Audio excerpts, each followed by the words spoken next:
ठीक है। तो लास्ट क्लास में मैंने एंगल ऑफ रिपोज तक कराया था आपको, ठीक है भैया। अभी मैं आज वो वीडियो कौन भैया,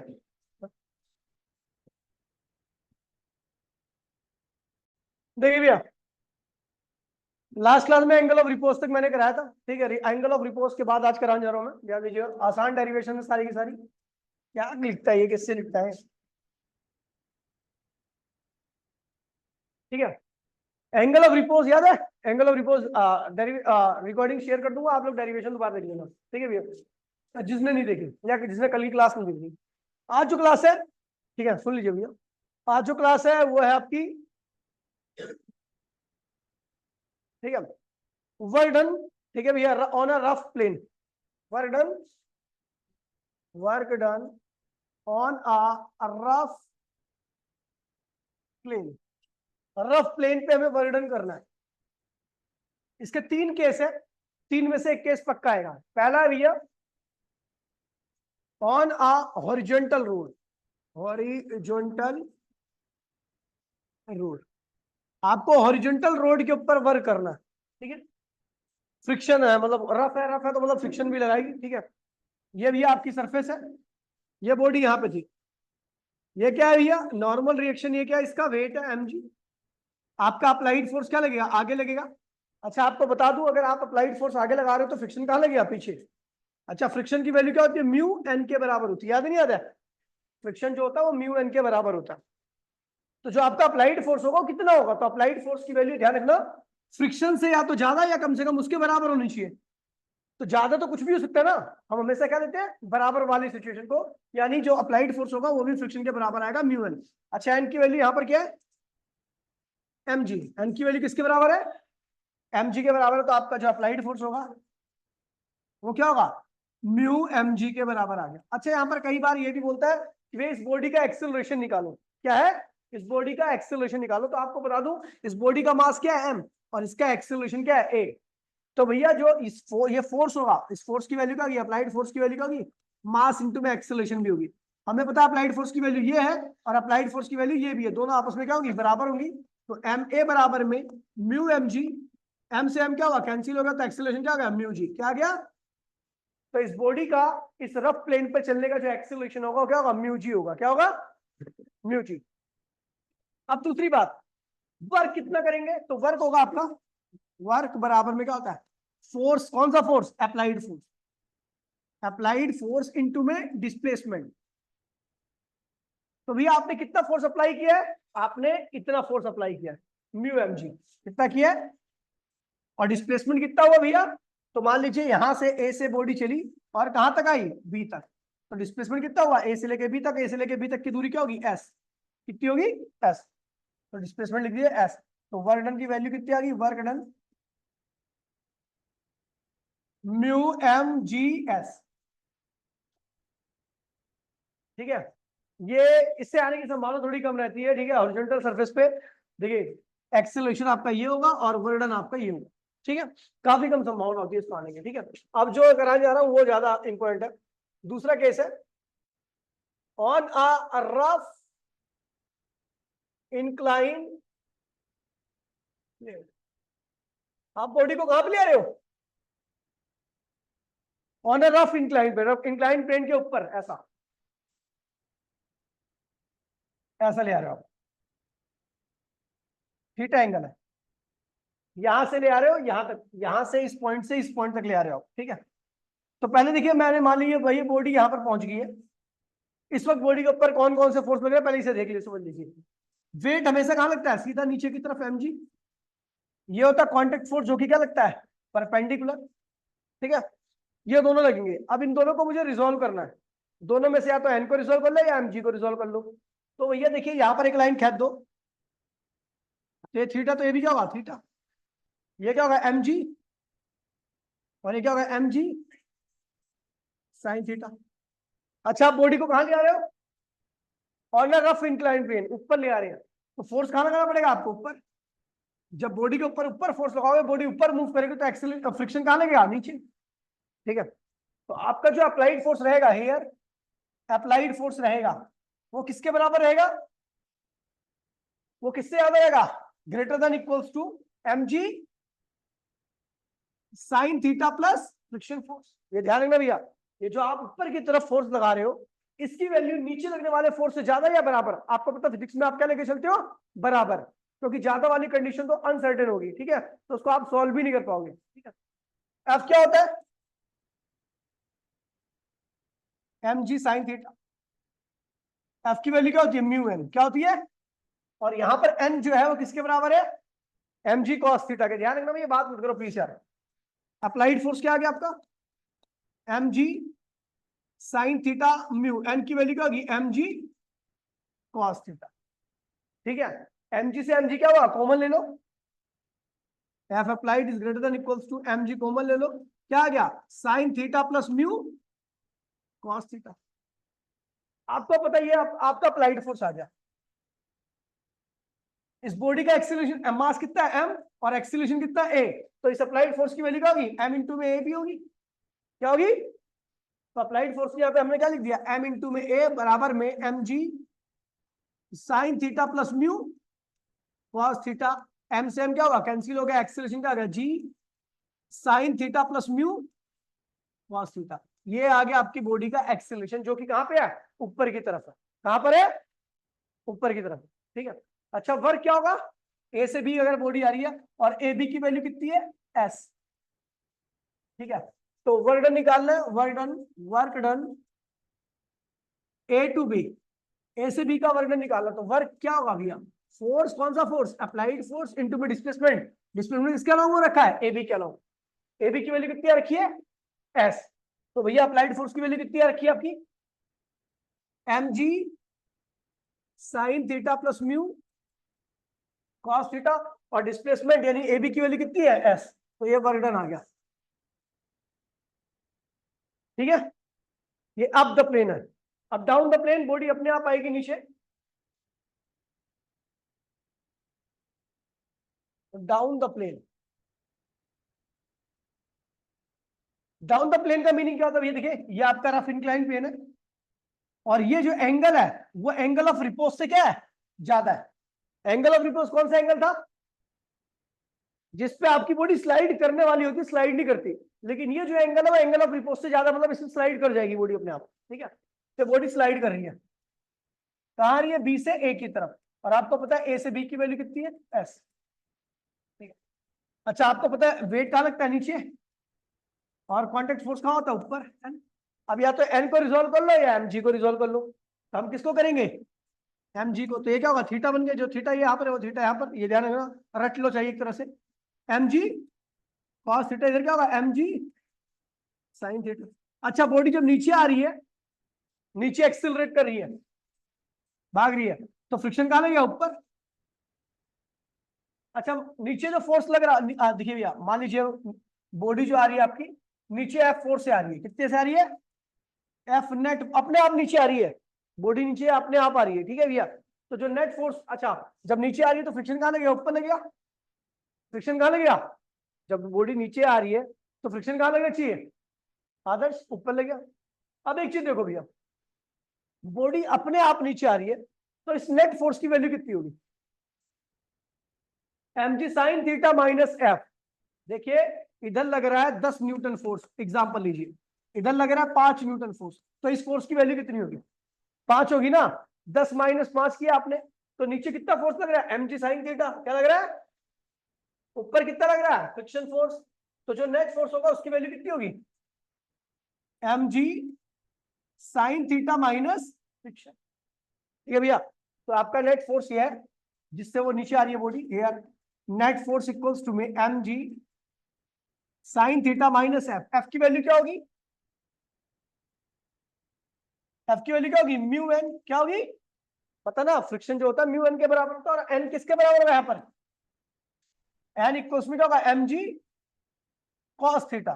तो ये जा रहा है आपका नेट फोर्स किसके बराबर हो गया, आपका M G sine theta minus mu M G cos theta. M G बाहर निकाल लो, sine theta minus mu cos theta, ये हो गया आपका नेट फोर्स। तो वर्क क्या होगा, work b to a, b से ए की तरफ। अबे यार बात मत, तुम अलग बैठो, पहले अलग बैठो, बी से ए आने में कितना वर्क हुआ, तो भैया कितने फोर्स है यार, ये नीचे कितने फोर्स है, और डिस्प्लेसमेंट बी से ए में कितना हुआ एस, तो वर्क कितना होगा, नेट फोर्स इनटू में डिस्प्लेसमेंट। नेट फोर्स क्या है भैया, एम जी sine theta minus mu cos theta, displacement कितना है बॉडी के अंदर एस, तो ये आपका वर्क हो गया। अच्छा कई बार एक्सेलरेशन पूछेगा, तो आपको एक्सेलरेशन निकालने के लिए आपको ध्यान रखना है, ये नेट फोर्स अपॉन में क्या होता है, बॉडी का मास। एक्सेलरेशन क्या होता है, नेट फोर्स अपॉन में बॉडी का मास। तो नेट फोर्स क्या है, ये रहा एम जी sine theta minus mu cos theta upon में एम से एम कैंसिल हो गया, तो बॉडी का एक्सेलरेशन क्या होगा, G sine theta minus mu cos theta, ये एक्सेलरेशन हो गया।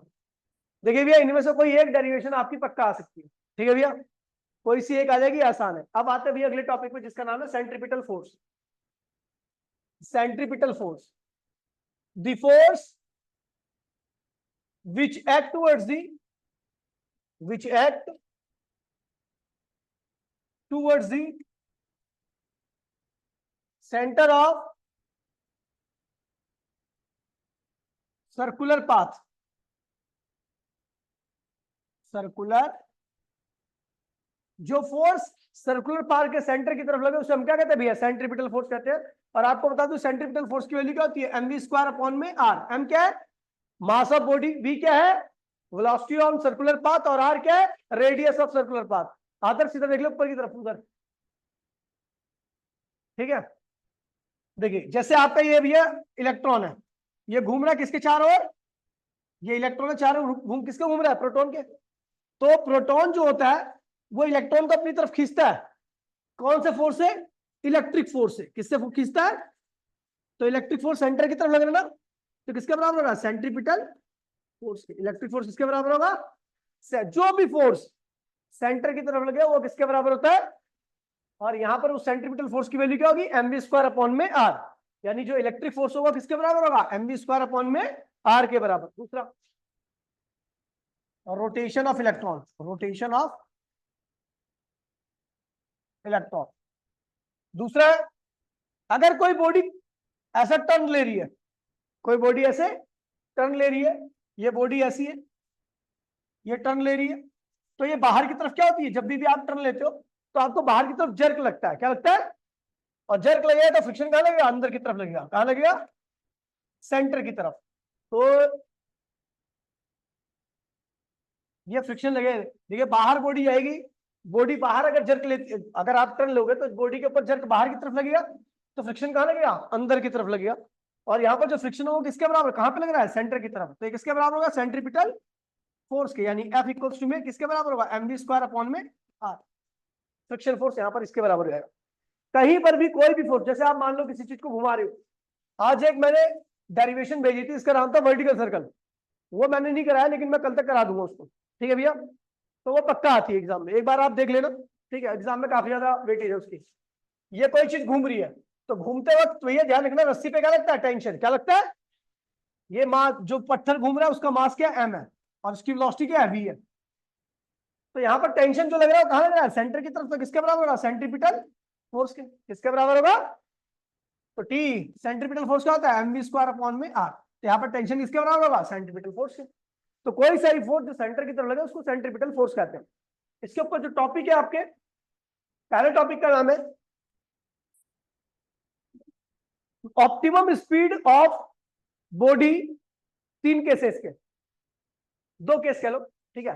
पहला केस है on a plane road, on a plane curve road, optimum मतलब मैक्सिमम होता है, optimum slash maximum speed of body. पहला on a plane curve road, road कैसी है, प्लेन है लेकिन कैसी है, कर्व है, यू टर्न है, मतलब कैसा है, यू टर्न है। तो भैया देखिए ये मान लीजिए आपकी रोड है, ये बॉडी आपकी जो यू टर्न ले रही है, ऐसा वेलोसिटी भी है, तो जब यू टर्न लेगी तो जर कहां लगेगा, बाहर, जर कहां लगेगा, बाहर, तो फ्रिक्शन कहां लगेगा, सेंटर की तरफ। है ना। मास क्या बॉडी का m, तो वेट क्या होगा mg, और बॉडी प्लेन रोड पर चल रही है तो नॉर्मल रिएक्शन बराबर में क्या होगा mg होगा। क्या होगा नॉर्मल रिएक्शन किसके बराबर रहेगा, अगर बॉडी प्लेन रोड पर चल रही है तो वेट बराबर में क्या होगा कांटेक्ट फोर्स रहेगा ऊपर वाला n के बराबर रहेगा mg। याद है नहीं याद है, अगर मान लो मैं इस बॉडी को प्लेन रोड पर रख दूं ऐसे दिखा दूं तो mg किसके बराबर होता है n के, ये प्लेन है तो इस केस में mg और n दोनों आपस में क्या होते हैं बराबर होते हैं प्लेन पर। तो प्लेन पर चल रहा है लेकिन आप ऊपर से डायग्राम देख रहे हो इसलिए आपको mg और n दिख नहीं रहा, ठीक है। तो ऐसा है ये, ऐसा है, ठीक है। यहां पर मैं बताता हूँ साइड में, इस बॉडी को अगर मैं इधर बनाऊं तो प्लेन रोड पर चल रही है जिसका मास क्या है m है, तो वेट कितना होगा mg, और नॉर्मल रिएक्शन क्या होगा n, तो n किसके बराबर होगा mg, ठीक है। ये प्लेन रोड है लेकिन ऐसा कर्व है तो ऐसे ही हो गया, ठीक है भैया। तो फ्रिक्शन कहां लग रहा है सेंटर की तरफ, तो किसके बराबर होगा सेंट्रीपिटल फोर्स। फ्रिक्शन की वैल्यू क्या होती है म्यू एन, क्या होती है, और सेंट्रीपिटल फोर्स क्या होता है mv² अपॉन में तो म्यू एन की वैल्यू क्या है mg, ये क्या होगा mv² अपॉन में r, m से m क्या होगा कैंसिल हो गया, तो v² बराबर क्या होगा म्यू जी आर, ये होगा ना क्रॉस मल्टीप्लिकेशन। तो v क्या होगा आपका under root mu g r, ये होगी आपकी मैक्सिमम स्पीड गाड़ी की कि कहां पर कर्व रोड पर, कहां पर कर्व प्लेन रोड पर, ये मैक्सिमम स्पीड होती है, इसको ऑप्टिमम स्पीड कहते हैं। दूसरा केस आता है जो सबसे मेन है वो है भैया बैंकिंग ऑफ द रोड, ये डेरिवेशन आपको आपके पेपर में पक्का मिल जाएगी, ठीक है भैया। Banking of the road, banking of the road, banking of the road, of the road. देखिए भैया ये 100% मैं गारंटी दे रहा हूं, इसमें आपको बता दूं भैया जिस तरीके से मैं रिजॉल्व कर रहा हूं ना बिल्कुल उसी तरीके से आपको रिजॉल्व करना। पहले मैं आपको बहुत सिंपल वे में बताने जा रहा हूं, ठीक है भैया। बैंक हम करते कहां पे रोड पे, तो जहां पर आपकी हाइट रोड की काफी ज्यादा होती है, ठीक है, तो उस केस में जब यू टर्न आता है ना तो एक साइड में हम रोड को क्या करते हैं थोड़ा सा उठा देते हैं, उसे बैंक करना कहते हैं। अब ऐसा क्यों करते हैं ताकि भैया देखो आपको पता है अगर नॉर्मल प्लेन पर अगर रोड पर गाड़ी पलटती है, अब यहाँ पे एक्सीडेंट हो गया तो पता ना आपको, बच गई मर गई वो, मर नहीं गई थी, हालत खराब थी उसकी, एक्सीडेंट होता ही भाई, नहीं मर तो नहीं गई थी, ऐसे लेट हुई थी, बेहोश वेहोश हो गई थी, स्कूटी चला रही थी जी, वो भी ऐसे रोड में चला रही है भाई। चलो भैया देखिए, ठीक है भैया। तो हम बैंक रोड को फ्लाई ओवर पे जनरली बैंक करते हैं ताकि एक्सीडेंट की समस्या थोड़ी सी क्या हो जाए कम हो जाए। डायग्राम देखना, मैं डायग्राम सबसे इजी डायग्राम बना रहा हूं, आपको पता है 3 चीजें सबसे बेसिक होती है, ठीक है। देखिए डायग्राम में ये भैया यू टर्न है, लेकिन ये कहां पे यू टर्न है फ्लाई ओवर के है ऊपर, तो इसीलिए फ्लाई ओवर के ऊपर एक तरह से क्या करते हैं हम थोड़ा बैंक कर देते हैं ताकि पलटने की समस्या क्या हो जाए थोड़ी सी कम हो जाए। ये क्या है थीटा एंगल है, इसे बैंड एंगल कहते हैं, क्या कहते हैं बैंक एंगल ऑफ बैंकिंग या जो भी है, ठीक है। मैंने इसे उठा दिया, अब गाड़ी यहां पर है, देखिए कुछ उसके बेसिक कंपोनेंट्स हैं जो आपको बनाने बनाने, गाड़ी नहीं बना रहा वरना डायग्राम क्या होगा खराब हो जाएगा। पहला लगता है वेट mg, ठीक है, mg लग गया।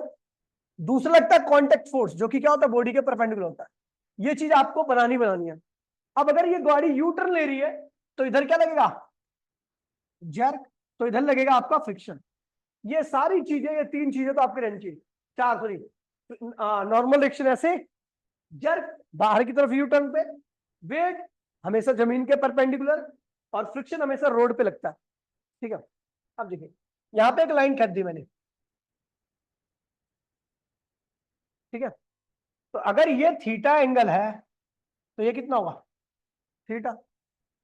इस एफ को रिजोल्व करो, इस एफ को अगर रिजोल्व करो तो आपको पता थीटा एंगल तो इसके साथ बना ना, तो क्या होगा एफ कॉस थीटा, तो इधर क्या आएगा एफ साइन थीटा। ये किसको किसको क्लियर है भैया, क्लियर है, ठीक है।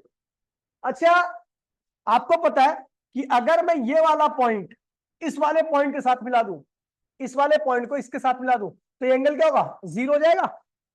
तो उस केस में जो नॉर्मल है वो कहां आएगा वेट की लाइन में आ जाएगा, नहीं समझे।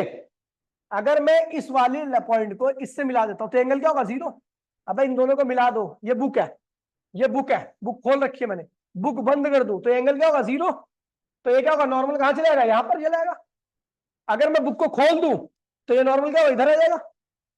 यानी जितना एंगल इधर बनेगा उतना एंगल क्या होगा? इधर बनेगा। बस ऐसे समझ लो। वैसे मैथमेटिकली भी कर सकते हो, लेकिन आपको ये ज्यादा आसान पड़ेगा, ये जल्दी हो जाएगा। ठीक है, तो ये नॉर्मल, ये रहा नॉर्मल, प्लेन पर नॉर्मल ऐसे होता। लेकिन अभी क्या हुआ? बुक को खोल दिया है, बुक का पेज यहां पे था, ऐसे खोल दिया बुक को, तो ये नॉर्मल क्या हुआ? इधर शिफ्ट हो गया। कितना एंगल शिफ्ट हुआ? जितना एंगल प्लेन शिफ्ट हुआ है, ये थीटा। तो एन को रिजोल्व करो, एन कॉस थीटा, और इधर क्या होगा? N sine theta. पूरी रिजोल्यूशन कंप्लीट हो चुकी है, अब बस छोटी सी डेरिवेशन बची। देखिए भैया, डेरिवेशन बिल्कुल रिजोल्यूशन बिल्कुल ऐसी करना तो आपको दिक्कत नहीं होगी। देखिए यहां पर जो एन एफ कॉस थीटा है और एफ साइन थीटा है, वो क्या इस सर्कुलर पाथ के सेंटर की तरफ लग रहे हैं, दिख नहीं रहे, बाकी लग रहे हैं। ठीक है, तो here f cos theta plus n sine theta कहां पे लग रहे हैं? सेंटर की तरफ। तो किसके बराबर होंगे? सेंट्रीपिटल फोर्स के। F cos theta plus F की वैल्यू क्या होती है बेटा? Mu N. एफ की यहां पे मैंने क्या लिख दिया? Mu N. एफ की यहां पे क्या लिख दिया? Cos theta plus n sine theta बराबर में क्या हो? सेंट्रीपिटल फोर्स का, तो एम वी स्क्वायर अपॉन में आर। एन कॉमन ले लो, तो mu cos theta plus sine theta बराबर में एम वी स्क्वायर अपॉन में आर। ये होगी आपकी पहली इक्वेशन। कोई दिक्कत तो नहीं है? अच्छा, हम जानते हैं ये बॉडी ना तो आसमान में जा रही है ना जमीन पे आ रही है, इसका मतलब ऊपर वाले कंपोनेंट बराबर में नीचे वाले कंपोनेंट। तो ऊपर कौन कौन से कंपोनेंट लग रहे हैं? ऊपर क्या लग रहा है? एन कॉस थीटा, और नीचे क्या लग रहा है? एफ साइन थीटा और m ji.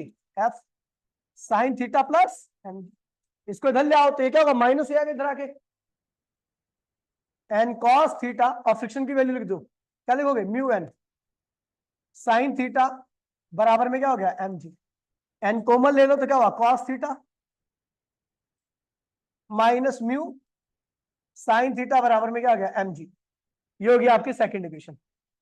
On dividing first by second, on dividing first by, दोनों इक्वेशन को मैंने डिवाइड कर दिया, पहली और दूसरी को। तो पहली ये रही और दूसरी ये रही। डिवाइड करो, लेफ्ट वाले पार्ट को लेफ्ट से, राइट वाले पार्ट को राइट से। तो n mu cos theta plus sine theta divide by n cos theta minus mu sine theta. ये साइड राइट वाला पार्ट क्या है? एम वी स्क्वायर अपॉन में r divide by m g.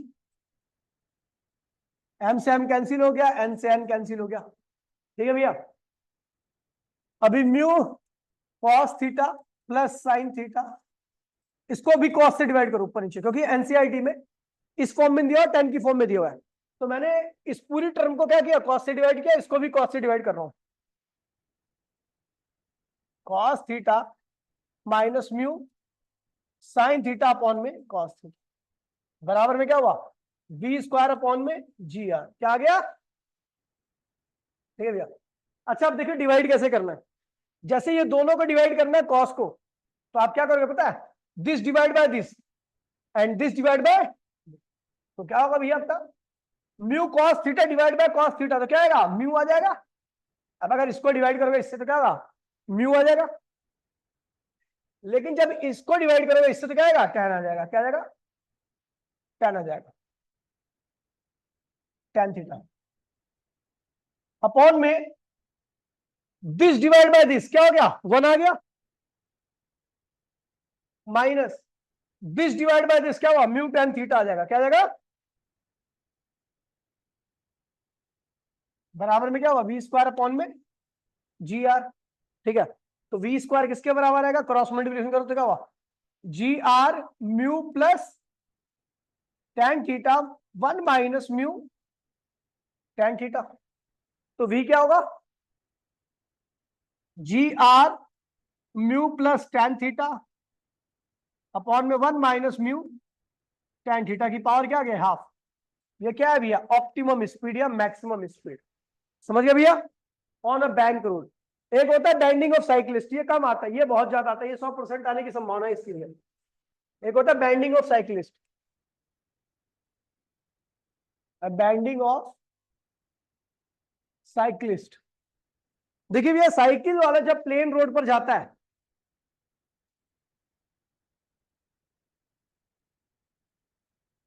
तो उसका वेट ऐसे रहता है, साइकिल का टायर इस तरीके से, मतलब जैसा भी है समझ जाओ, ये होता है। ये साइकिल का नॉर्मल रिएक्शन है और ये साइकिल का क्या है, वेट है, दोनों एक लाइन में लगते हैं। लेकिन जैसे ये क्या होता है ऑन टर्न, जैसे टर्न पे होता है तो भैया मामला इसका कुछ बदल जाता है। पहले वो यहां पे था वाई के लॉन्ग, लेकिन टर्न लेता है तो साइकिल का टायर क्या होता है, ऐसे हो जाता है और हैंडल कुछ इस तरीके से मुड़ जाता है, ये तरह इस तरीके से हो जाता है। नॉर्मल क्या होता है, इधर शिफ्ट कर जाता है।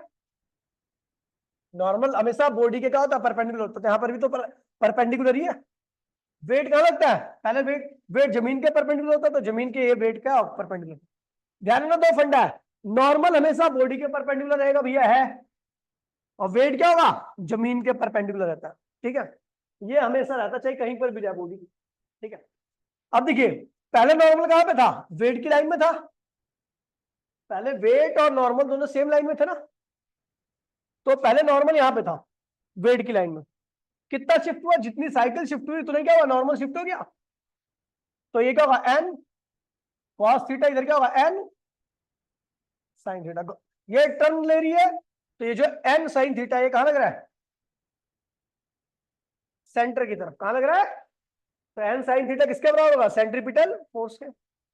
और ये क्या होता है एम वी स्क्वायर अपॉन में आर, ये हो गया। और एफ कॉस थीटा किसके बराबर होगा, एम जी के। तो हियर एन कॉस थीटा किसके बराबर होगा, एम जी के। एंड एन साइन थीटा किसके बराबर होगा, एम वी स्क्वायर अपॉन में आर की। ये होगी आपकी पहली इक्वेशन और ये होगी बेटा आपकी दूसरी इक्वेशन। दोनों इक्वेशंस को क्या करो भैया, डिवाइड कर दो। तो डिवाइडिंग सेकंड बाय फर्स्ट, तो भैया क्या होगा n cos theta divide by n sine theta, क्या होगा टेन थीटा बचेगा क्योंकि एन से एन क्या होगा कैंसिल हो जाएगा। एम वी स्क्वायर अपॉन में r divide by m g, तो क्या होगा एम वी स्क्वायर अपॉन में आर डिवाइड बाय बेटा एम जी, तो क्या होगा एम से M cancel. Tan theta equals में वी स्क्वायर अपॉन में जी आर, वी स्क्वायर क्या होगा जी आर टेन थीटा, तो वी क्या होगा under root g r tan theta. ये वेलोसिटी आ गई, ऑप्टिमम वेलोसिटी ऑफ साइकिल वाला on a turn, on a turn. ठीक है भैया। और एक बात ध्यान में रखना, साइकिल की बात कर लूं, ट्रेन की बात कर लूं, मोटरसाइकिल की बात कर लूं, उस केस में कोएफिशिएंट ऑफ फ्रिक्शन क्या होता है, जीरो। क्या होता है, in case of cycle, in case of train का टायर, इन केस ऑफ पतला टायर, एनी टायर, साइकिल का टायर, म्यू की वैल्यू क्या होती है, जीरो। क्योंकि म्यू वहीं पर कंसीडर होता है जब दो सरफेस आपस में कांटेक्ट में होती है। और इन केस ऑफ साइकिल का टायर, ट्रेन का टायर, बहुत कम सरफेस क्या होती है, जमीन के कांटेक्ट में होती है, इसलिए म्यू की वैल्यू क्या होती है, ना के बराबर आती है। ठीक है भैया, आगे बढ़ते हैं चैप्टर नंबर 6। ठीक है, chapter number 5, chapter number 5 work power energy, work power and energy. अब सुन लीजिए भैया, कल जिसका स्कूल नहीं है और जिसको उसको स्कूल भी है कोई फर्क नहीं पड़ता, उसकी कल क्लास जो उससे कोई फर्क नहीं पड़ता। मैं कह रहा हूं जिसको आना है आ जाए। ठीक है, कल मॉर्निंग में 8:30 से लेके नॉन स्टॉप 11:30 बजे तक, 8:30 से लेके 11:30 तक chapter number 3, chapter number 4, chapter number 5 के फिर इंपोर्टेंट टॉपिक कराऊंगा और साथ साथ में एनसीईआरटी के सारे न्यूमेरिकल करा दूंगा। ठीक है, तो भैया मेरे हिसाब से आपको स्कूल की छुट्टी करनी चाहिए। ठीक है, ठीक है। और उसके बाद फिर 21 तारीख से, कल 19 है ना, 19 है आज, 21 को पेपर है तुम्हारा। ठीक, मतलब कल ही कल होगा, उसके बाद फिर अपना ग्रेविटेशन चालू कर दूंगा मैं। ठीक है, कल छुट्टी कर लो, स्कूल जाए कोई फायदा, स्कूल में कौन जितना ही पढ़ेंगे स्कूल हो कि अरे कोई सा भी स्कूल हो, मुझे नहीं पता, मेरे से ज्यादा रहता है। अरे कोई सा भी स्कूल हो, कितना ही बड़ा स्कूल हो, फन्ने का पढ़ाई कहीं नहीं होती, मैं बता दे रहा हूँ। 11वीं क्लास में मेरी बात सुन। 11वीं क्लास में प्रैक्टिकल, अरे मेरी बात तो सुन लो भाई, 11वीं क्लास में प्रैक्टिकल की वैल्यू 0 होती है, आपको बता दे रहा हूं मैं। अगर आप थ्योरी में पास हो, अगर आप थ्योरी में पास हो तो उनका बाप भी आपको पास करके देगा, ठीक है। थ्योरी में मेन थ्योरी होती है, और आज जो प्रैक्टिकल की बात आप कर रहे हो ना, प्रैक्टिकल तो आपके घर पे लेने आएंगे वो, और बताओ, इसकी गारंटी मेरी है। पता ही नहीं आपको, आपको धमका के रखते हैं। हाँ प्रैक्टिकल खुद लेते हो, अब वो बार बार कॉल करेंगे भाई प्रैक्टिकल तो दे दे, लिस्ट नहीं आती। 11वीं का तो खैर कोई वैल्यू नहीं होती, आप नहीं दोगे फिर भी नंबर चढ़ा देंगे आपको। ओए, वर्क पावर एनर्जी, वर्क क्या होता है? हम फोर्स लगाते हैं और फोर्स की डायरेक्शन में अगर बॉडी डिस्प्लेस कर जाती है, हम फोर्स लगाते हैं और फोर्स की डायरेक्शन में बॉडी आपकी क्या होती है? डिस्प्लेस कर जाती है। हम फोर्स लगाते हैं और फोर्स की डायरेक्शन में आपकी, ओए जूता खाना चाहते हैं क्या साला? पिटेगा नहीं रहते बच्चे, तो ही पहलूंगा भी, इससे भी बुरी गाली दूंगा तो कोई मैं, ठीक है। अगर भैया हम फोर्स लगाए, फोर्स की डायरेक्शन में बॉडी डिस्प्लेस कर जाए, तो हम क्या कहते हैं? ये बॉडी ने वर्क डन किया है, नहीं तो नहीं किया। अगर मान लीजिए आप फोर्स लगा रहे हो और बॉडी डिस्प्लेस नहीं कर रही है, फोर्स की डायरेक्शन में बॉडी डिस्प्लेस नहीं कर रही, तो फोर्स के द्वारा किया गया वर्डन क्या होगा? 0 आएगा। वर्क की बात करें, वर्क, ठीक है। Body displace in the direction of force, हम क्या कहते हैं? ये वर्क क्यों हुआ है? क्या हुआ है? ये बॉडी है, इसका मास m है, इसके ऊपर मैंने ऐसा फोर्स लगाया और बॉडी ऐसे डिस्प्लेस कर रही है x। कितना एंगल बनाया डिस्प्लेसमेंट के साथ? थीटा। तो इधर रिजोल्व करते क्या हुआ? f cos थीटा, और इधर क्या आएगा? f sin theta. हम देख रहे हैं बॉडी किसके डायरेक्शन में डिस्प्लेस कर रही है? f cos थीटा या f sin थीटा? तो इसकी वजह से वर्क क्या होगा? 0। इसकी वजह से जो वर्क होगा वो होगा फोर्स f cos थीटा, और डिस्प्लेसमेंट कितना हुआ? x। तो वर्क क्या हो गया? f x cos theta. Theta किसके बीच का एंगल है? x और f के बीच का angle in between f and x vector. Force और डिस्प्लेसमेंट वेक्टर के बीच का जो एंगल होता है उसी को हम क्या कहते हैं भैया? थीटा, वही थीटा आपका, ठीक है भैया। अच्छा, अगर मैं बात करूं, वर्क के 3 टाइप होते हैं, पॉजिटिव वर्क, नेगेटिव वर्क और 0 वर्क। पॉजिटिव कब होता है वर्क? तो पॉजिटिव वर्क होता है जब फोर्स और डिस्प्लेसमेंट दोनों एक दूसरे क्या होते हैं? पैरेलल होते हैं, यानी थीटा क्या होता है? इक्वल टू 0, और कई बार थीटा को हम लिख देते हैं लेस देन 90। क्या लिख देते हैं? एक्यूट एंगल कहते हैं इसे। क्या कहते हैं? एक्यूट एंगल, एक्यूट एंगल, ठीक है, इसे एक्यूट एंगल कहते हैं, ठीक है। अच्छा, इस केस में आपका वर्क क्या होता है? पॉजिटिव आता है। इसका मतलब यहाँ पे जहां पर भी आपका फोर्स और डिस्प्लेसमेंट दोनों सेम डायरेक्शन में है, जो भी फोर्स डिस्प्लेसमेंट की डायरेक्शन में होगा उसके द्वारा किया गया वर्डन क्या होगा? पॉजिटिव होगा। जैसे मान लीजिए आप रस्सी से कुएं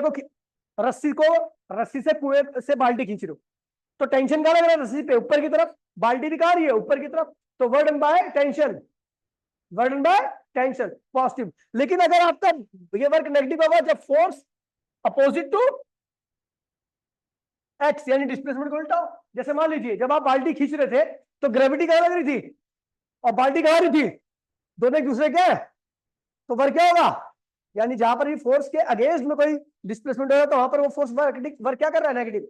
अब स्प्रिंग को खींच रहे हो, स्प्रिंग को मैं खींच रहा हूं, तो जहां मैं खींच रहा हूं वहीं पर स्प्रिंग भी आ रही है, तो वहां पर मेरे द्वारा जो वर्क फोर्स लगाया गया होगा उसके द्वारा वर्क क्या होगा? पॉजिटिव, क्योंकि मेरे द्वारा लगाया गया फोर्स और डिस्प्लेसमेंट दोनों की डायरेक्शन क्या है? सेम है, सेम है, अपोजिट है।